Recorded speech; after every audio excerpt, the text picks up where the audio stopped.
வணக்கம். இலங்கை செய்திகளுக்காக நான் ஹரிணி. முதலில் தலைப்புச் செய்திகள்.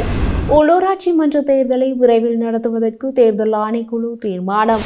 வாகனங்களை இறக்குமதி செய்வது இலங்கையின் பொருளாதாரத்தில் ஆபத்தை ஏற்படுத்தும் என எச்சரித்துள்ள அர்ஷடி சில்வா. இந்த வருடத்தில் 13 துப்பாக்கிச் சூட்டு சம்பவங்கள் இடம்பெற்றுள்ளதாக அறிக்கை வெளியிட்டுள்ள போலீசார். இனி விரிவான செய்திகள்.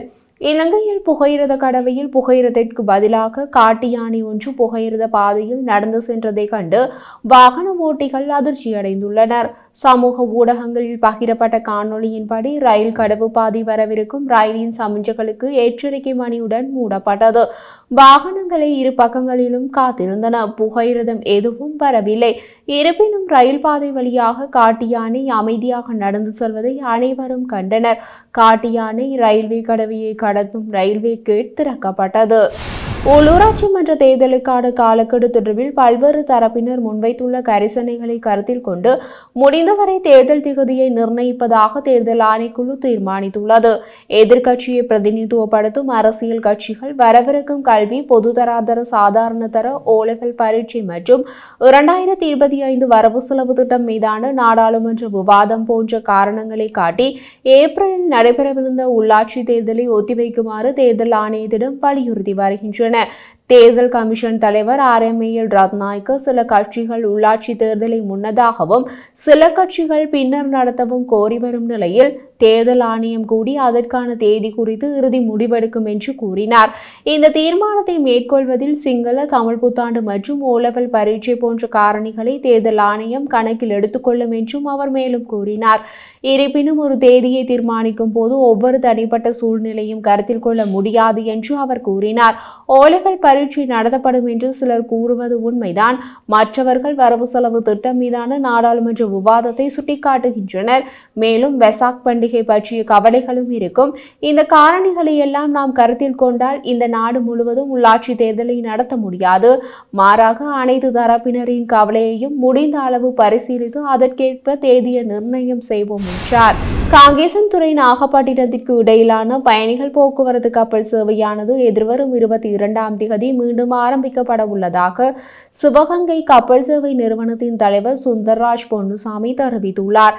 இது தொடர்பில் அவர் வெளியிட்டுள்ள அறிக்கையில் இந்த விடயம் குறிப்பிடப்பட்டுள்ளது. அத்துடன் எதிர்வரும் 22ஆம் தேதி காலை 7:30 அளவில் நாகப்பட்டினத்திலிருந்து பயணத்தை ஆரம்பிக்கும் கப்பலானது காங்கேசன்துறையை வந்தடைய உள்ளது. அன்றைய தினம் மீண்டும் பிற்பகல் 1:30 அளவில் காங்கேசன்துறையிலிருந்து பயணத்தை ஆரம்பிக்கும் பயணிகள் போக்குவரத்து கப்பல் நாகப்பட்டினத்தை சென்றடைய உள்ளது. இந்த பயணிகள் போக்குவரத்து கப்பல் சேவையானது செவ்வாய்க்கிழமை தவிர்த்து வாரத்தின் 6 நாட்களில் இடம்பெறும் என சிவகங்கை கப்பல் சேவை நிறுவனத்தின் தலைவர் தெரிவித்துள்ளார். எரிபொருளுக்கான வரி ரூபாய் 50 குறைக்க நடவடிக்கை எடுப்பதாக அரசு அறிவித்துள்ளது. 50 ரூபாய் எரிபொருளுக்கான வரியை குறைப்பதற்கு ஏற்கனவே நடவடிக்கை எடுக்கப்பட்டுள்ளதாக தெரிவிக்கப்பட்டுள்ளது. எதிர்க்கட்சி ஐக்கிய மக்கள் சக்தி நாடாளுமன்ற உறுப்பினர் தயாஸ்ரீ ஜெயசேகரவின் கேள்விக்கு பதில் கொடுக்கும் போதே அமைச்சரவை பேச்சாளரும் அரசாங்கத்தின் பிரதம கொறடா அமைச்சருமான டாக்டர் நலிந்த ஜெயதிச இதனை தெரிவித்தார். ஜெயசேகரவின் கேள்வி எரிபொருள் வரி தொடர்பானது. ஐக்கிய மக்கள் சக்தி கடந்த காலத்தில் எதிர்க்கட்சியில் இருந்த போது அதையே விமர்சித்தது. இதற்கு பதிலளித்த கலாநிதி ஜெயதிச எரிபொருள் வரி தொடர்பான விரிவான அறிக்கையை எரிசக்தி அமைச்சர் விரைவில் நாடாளுமன்றத்தில் சமர்ப்பிப்பார் என தெரிவித்தார். இது தொடர்பில் எரிசக்தி அமைச்சர் நாடாளுமன்றத்தில் அறிக்கையொன்றை வெளியிடுவார் என அவர் மேலும் தெரிவித்தார். இலங்கை பெட்ரோலிய கூட்டுத்தாபனம் எவ்வாறு நட்டத்தை செலுத்தும் நிறுவனமாக மாறியது மற்றும் அக்காலகட்டத்தில் அமைச்சர்களின் ஈடுபாடு குறித்த அறிக்கையை அரசாங்கம் முன்வைக்கும் அனைத்தையும் வெளிப்படுத்துவோம் என்று தெரிவித்தார். 2024 ஜனாதிபதி தேர்தலின் போது அன்றைய NPP ஜனாதிபதி வேட்பாளரும் தற்போதைய ஜனாதிபதியுமான அனுரகுமார எரிபொருளுக்கு லீட்டருக்கு 50 ரூபாய் வரியை குறைப்பதாக உறுதியளித்தார். ஐக்கிய மக்கள் சக்தி நாடாளுமன்ற உறுப்பினர் கலாநிதி அர்ஷடி சில்வா தற்போதைய சூழ்நிலையில் வாகனங்களை இறக்குமதி செய்வது இலங்கையின் பொருளாதாரத்திற்கு குறிப்பிடத்தக்க ஆபத்தை ஏற்படுத்துவதாக தெரிவித்துள்ளார். நாடாளுமன்றத்தில் 2025ஆம் ஆண்டுக்கான ஒதுக்கீட்டு சட்டம் மூலம் மீதான 2ஆம் வாசிப்பு விவாதத்தின் போது நாடாளுமன்ற உறுப்பினர் இதனை தெரிவித்தார். நாடாளுமன்ற உறுப்பினர் மேலும் கருத்து தெரிவிக்கையில், ஜப்பானிய பையொன்றை வாங்க வேண்டும் என்றால் இன்னொரு பெரிய கனவு எனக்கு இருந்தது. ஒரு விட்ஸை 1.4 பில்லியன் ரூபாய்க்கு வாங்கலாம் என்றார் ஒருவர். நான் நிமிர்ந்து காரின் விலையை பார்த்தேன். டொயோட்டா கார்களில் ரைஸ் ரூபாய் 12 பில்லியன், யாரிஸ் ரூபாய் 18.5 மில்லியன் மற்றும் பிரிஸ் ரூபாய் 28.9 மில்லியன். இங்கு ஒரு பெரிய பிரச்சினை உருவாக்கப்பட்டுள்ளது. வரி வருமானத்தின் பெரும்பகுதி மோட்டார் வாகனங்களை இறக்குமதி செய்வதன் மூலமே கிடைக்கின்றது என ஜனாதிபதி நேற்று தெரிவித்தார். நான் இதை பார்த்தேன். மொத்த உள்நாட்டு உற்பத்தியில் சுமார் 1.4% வரிகள் அதிகரிக்க வேண்டும். அதில் பாதி வாகன இறக்குமதியிலிருந்து வருகிறது. எனவே வாகன இறக்குமதி மிகவும் அபாயகரமானது. ஏனெனில் இதுபோன்ற விண்ணை முட்டும் விலையில் வாகனங்களை இறக்குமதி செய்வது யார்? இலங்கையில் இதுபோன்ற வாகனங்களை இறக்குமதி செய்யும் அளவுக்கு செல்வந்தர்கள் இருப்பதாக நான் நம்பவில்லை என்றார். பிரியங்கர ஜெயர்தன அமைச்சராக இருந்த காலத்தில் சிலாபத்தில் உள்ள வங்கிக் கணக்கில் 4,94,000 ரூபாவை வைப்பிலிடுமாறு அதிகாரிகளை வற்புறுத்தியதாக குற்றம் சுமத்தப்பட்டுள்ளது. இந்த ஆண்டு ஜனவரி மாதம் முன்னாள் அமைச்சருக்கு எதிராக சிவில் விமான போக்குவரத்து அதிகார சபையின் அதிகாரிகளை தவறாக வழிநடத்தியதாக லஞ்ச ஊழல் ஆணைக்குழு வழக்கு தாக்கல் செய்தது. சிலாபம் தேசிய சேமிப்பு வங்கிக் கணக்கு 4,94,000 ரூபாய் மாற்றப்பட்டது. அதனால் அரசாங்கத்திற்கு நஷ்டம் ஏற்பட்டது. முன்னாள் சிவில் விமான சேவைகள் அமைச்சர் பிரியங்கர ஜெயரத்னவுக்கு எதிராக ஊழல் குற்றச்சாட்டுகள் தொடர்பில் லஞ்ச ஊழல் ஆணைக்குழு மொத்தம் 3 வழக்குகளை தாக்கல் செய்துள்ளது. 3000 வெசாக் வாழ்த்து அட்டைகள் அச்சிடப்பட்டதன் காரணமாக இலங்கையின் சிவில் விமான சேவைகள் அதிகார சபைக்கு 1,28,000 ரூபாய் நட்டம் ஏற்பட்டுள்ளது.